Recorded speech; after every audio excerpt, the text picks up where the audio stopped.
I never imagined I'd be the guy who'd end up taking down the infamous Deborah Jenkins. But life has a funny way of throwing curveballs. For those who don't know me, I'm Mike Wilson, a child protective services worker who moved into Sunnyside Estates about 6 months ago. At first glance, the neighborhood looked like a dream. Perfect lawns, a sparkling community pool, and polite neighbors who waved as you passed by. Well, most of them were polite. The glaring exception was none other than Deborah Jenkins, better known around here as Karen, the iron-fisted president of our Homeowners Association. From the very first week, Karen made it her personal mission to monitor my every move. My grass? Apparently half an inch too tall. My mailbox? Not the exact shade of approved chestnut brown as specified in Section 4, Paragraph 12 of the HOA bylaws. And when I left my trash can visible from the street for just 1 hour after collection, she taped a scathing letter to my front door like it was a public notice. All of that, however, was just the warm-up act for the chaos that was about to unfold. What happened next would become the most talked-about moment in Sunnyside Estates history. It was a blistering Saturday in July, the kind of day where the air felt thick enough to swim through. By noon, the temperature had soared to 98 degrees, and the humidity made it feel like a sauna with no escape. I had just come back from the grocery store and was unloading bags when I saw Karen marching across the street toward Mrs. Rodriguez's house. Her ever-present clipboard was clutched against her chest like a knight's shield. Trailing behind her was her son, Tommy, maybe 8 years old, dragging his feet and looking miserable under the scorching sun. Tommy. "Stay in the car!" Karen snapped over her shoulder. "I just need to talk to Mrs. Rodriguez about her unauthorized garden gnomes." "I won't be long." I watched as she double-clicked her key fob, locking the doors, not once but twice, like she was guarding a treasure. The windows were rolled up tight. I froze mid-step, holding a gallon of milk. Did she just lock her kid in the car on one of the hottest days of the year? Surely not. Maybe she left the engine running. Maybe the air conditioning was on. But as I looked closer, I realized the car was completely off. No rumbling engine. No cold air fogging the windows. Just a little boy trapped in what was quickly turning into an oven. Now, I should mention, in my line of work, I've seen far too many heartbreaking cases of children left in hot cars. Some by mistake, others out of neglect. But they all share one thing: danger. Within minutes, the inside of a vehicle can heat up 20 degrees hotter than the air outside. On a day like that, it doesn't take long before it becomes life-threatening, especially for a child. I knew I had to act. Fast, but calmly. I set down my groceries, wiped my palms, and walked toward the car. Peering through the glass, I could already see sweat beading down Tommy's forehead. His face was flushed bright red. I tapped gently on the window and gave him a reassuring smile. "Hey, buddy," I said loud enough to carry through the glass. "You doing okay in there?" He shook his head, tugging at the door handle, but the child lock kept it shut. "My mom says I have to stay here," he said, his voice muffled. "It's really hot." "I know, buddy. How about I go talk to your mom real quick, okay?" I turned toward Mrs. Rodriguez's front yard, where Karen was standing, arms crossed, clipboard ready, lecturing about a few ceramic gnomes arranged near a fountain. Before I could even get there, she spotted me approaching and instantly stiffened, her smile tight and forced. "Mr. Wilson," she said coolly, "if this is about your unapproved bird feeder, I've already documented it. You'll be receiving a formal notice by Monday." I kept my voice steady and professional. "Actually, Mrs. Jenkins, I'm here about your son. You've locked him inside your car with no air conditioning, and it's almost 100 degrees outside." Her expression hardened, her knuckles whitening around the clipboard. "I'm taking care of HOA business, and I'll only be a few minutes. Tommy's perfectly fine. I left him with his tablet." She turned right back toward Mrs. Rodriguez, gesturing at the gnomes again. "As I was saying, these decorative items are not authorized." "Mrs. Jenkins," I cut in firmly, still keeping my tone controlled. "The interior of your car could hit 120 degrees in under 20 minutes today. Your son is already showing signs of distress." Karen whipped around, face red, more from anger than heat. "Are you seriously trying to tell me how to parent my child? Who do you think you are?" I took a breath, steady but serious. "I'm a child protective services worker. I said, locking eyes with her. And I'm legally obligated to intervene if I see a child in a dangerous situation. Please unlock your car, now. For a split second, her face faltered, uncertainty flickering behind her eyes, before pride and indignation quickly took their place again.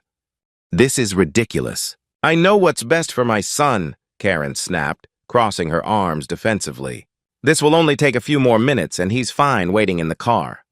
Mind your own business and stop trying to undermine my authority.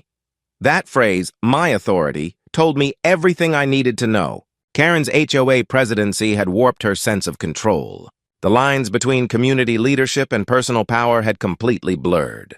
She honestly believed she was above reproach, even when her own child's safety was on the line. Mrs. Jenkins, I said firmly, if you don't unlock your car right now, I'll have no choice but to call 911. This isn't about HOA rules or your authority. This is about your son's life. Her eyes went wide with disbelief. You wouldn't dare! Do you know how many violations I could find at your house if I really looked? That garden of yours is at least 2 inches over the height restriction. And don't think I haven't noticed those non-regulation wind chimes on your back porch. I pulled my phone from my pocket, calm but resolute.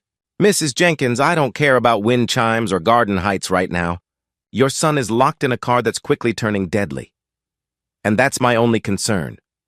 Without hesitation, I dialed 911, holding her gaze as the line rang. When the dispatcher answered, I spoke clearly and calmly. Yes, I'm reporting a child locked in a hot car. The mother is refusing to unlock it. Yes, I've informed her of the danger. The address is 42 Sunnyside Lane. As I spoke, I could see Karen's expression shifting, anger melting into panic as she realized this situation was spiraling beyond her control. This is absurd, she exclaimed, fumbling for her keys. I'm unlocking it right now. There's no need for this drama.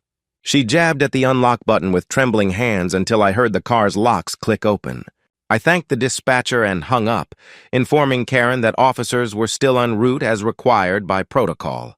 By now, the commotion had drawn half the neighborhood out of their homes. Mrs. Rodriguez stood on her porch, wide-eyed, her garden gnomes completely forgotten. Mr. Peterson from across the street was hurrying over, concern written all over his face. I rushed to the car and opened the back door. Tommy practically stumbled out, his cheeks beet red, sweat soaking his hair. It was really hot in there, he gasped, taking deep breaths of the humid air. Even though it was still blazing outside, it was clearly much cooler than inside that car. I know, buddy, I said gently. Let's get you some water, okay? I guided him toward my porch, where my grocery bag still sat in the driveway. Karen trailed behind, switching between defensive outrage and empty threats. This is completely unnecessary, she shouted. Tommy was perfectly fine. You're overreacting and trying to turn everyone against me. Just wait until the next board meeting. I'll have plenty to say about your violations. I ignored her. My only focus was Tommy. I grabbed a water bottle from my groceries and handed it to him. Here, drink this and sit in the shade, I said, gesturing toward the porch steps. The distant wail of sirens soon grew louder, echoing through the neighborhood. When the police arrived, they immediately began taking statements. One officer checked the interior of Karen's car with a digital thermometer. The reading made everyone's stomach drop, 132 degrees. And that was after Tommy had been out for several minutes. The other officer crouched beside Tommy, speaking gently. The boy admitted this wasn't the first time he'd been left in the car while his mom handled HOA business. What happened next was something I never thought I'd witness in our quiet, rule-obsessed community. After radioing their sergeant and confirming the facts, the officers walked back toward Karen, who was still ranting about neighborhood bylaws. Mrs. Jenkins, one officer said solemnly, based on witness statements and the evidence, we're placing you under arrest for child endangerment. Karen's mouth fell open. Arrest? This is outrageous. Do you have any idea who I am? I'm the president of the Homeowners Association. The officer didn't flinch. Ma'am, please turn around and place your hands behind your back. As the cuffs clicked into place, Karen's bravado began to crumble. She looked around at the growing crowd, the very neighbors she'd spent years policing and intimidating, now staring at her in silent judgment. This is a misunderstanding, she pleaded. Tell them I'm a good mother. Tell them how I keep our neighborhood perfect. But no one spoke up for her. In fact, several neighbors nodded quietly as the officers led her toward the patrol car. Her clipboard, her symbol of power, dangled loosely in one hand before finally slipping from her grasp and landing on the pavement. Tommy was placed into temporary protective custody by another CPS worker, my colleague Sarah, who happened to be on call that weekend. I watched as she gently helped him into her vehicle, giving me a small, understanding nod before driving off. 3 days later, the HOA board called an emergency meeting. Karen's arrest had become local news, complete with video footage filmed by Mrs. Rodriguez's teenage son, showing Karen refusing to unlock the car.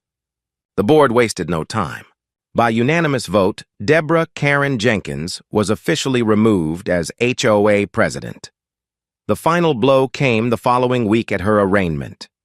In addition to losing her position, she now faced a Class A misdemeanor charge, child endangerment, carrying up to a year in jail, and a $4,000 fine. As the judge read the charges, Karen sat motionless, disbelief written across her face as her carefully constructed empire of control and intimidation crumbled before her eyes. "But I was just following the rules," she whispered faintly, more to herself than anyone else. As the bailiff led her away, her clipboard, her crown of authority, was gone for good, and Sunnyside Estates was finally free from her reign.